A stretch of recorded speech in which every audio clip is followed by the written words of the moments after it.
as a principle, this is how prayer really works. David had said, I will call upon the Lord who is worthy to be praised. So shall I be saved from my enemies. I will call upon the Lord who is worthy to be praised. So shall I be saved from my enemies. So the most powerful way to pray is to mix your petition with praise. I will call upon the Lord who is worthy to be praised. So shall I be saved from my enemies. Bible tells us in the book of Acts that when Paul and Silas prayed, and it says, and they sang praises. Another translation makes this very clear. Paul and Silas prayed, and when they began to mingle praises with their prayers, that was when the results began to manifest. So what you do in order to pray effectively is to mingle your prayers with praise. And here is what David said here.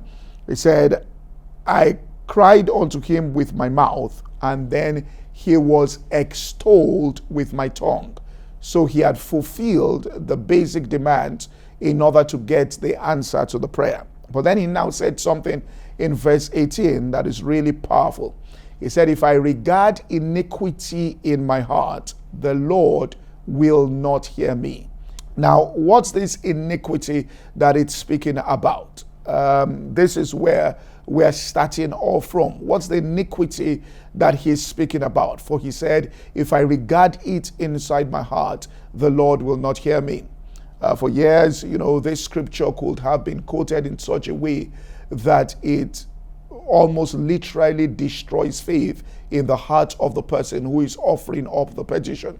Because once you feel that your prayers don't seem to be getting the results that you think they should get, what happens is you then go to the scripture and the enemy can start reminding you of this, telling you that it's because you regard iniquity inside your heart, and that iniquity are hidden and secret faults. They could even be things that you are battling with in all sincerity, and you haven't been able to overcome those things, which means that you are battling with certain things. And so Satan now plants that thought on the inside of you that if you don't overcome those things, none of your prayers are going to be heard.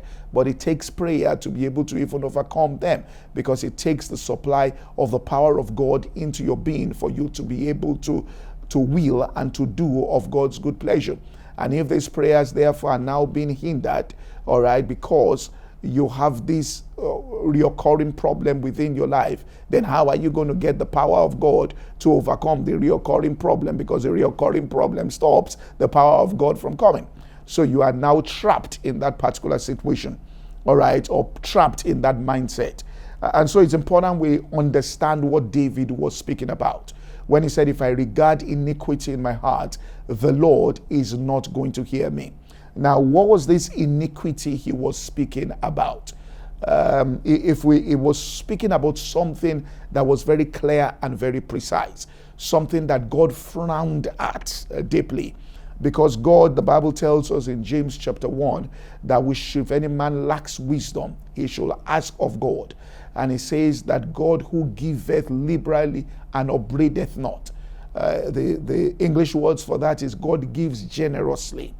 God is in a state where he is, when he says somebody is generous, when you say that person is a very generous person, what you mean is that if you go and meet this person for anything, you hardly are going to hear, all right, no from that person, because the person is generous in an abundant measure. So once you get an audience with that person, you know that this person is probably going to bestow you with these things. And he says, he upbraideth not. That word means he doesn't find fault. He's not trying to examine, to find a reason why he should not do it. You know, there are people that you want to justify your conscience for not doing something. So you are asking the person questions, trying to catch that person to investigate, so that you can really find, fault and say the reason why I didn't give this person this was because of this. And he says God is not like that. He's not, inquiring to look into the areas of your life where you are making so he can withdraw that particular blessing. That he's not that way. That he's generous and he doesn't find fault, all right, to stop him from giving you the blessing.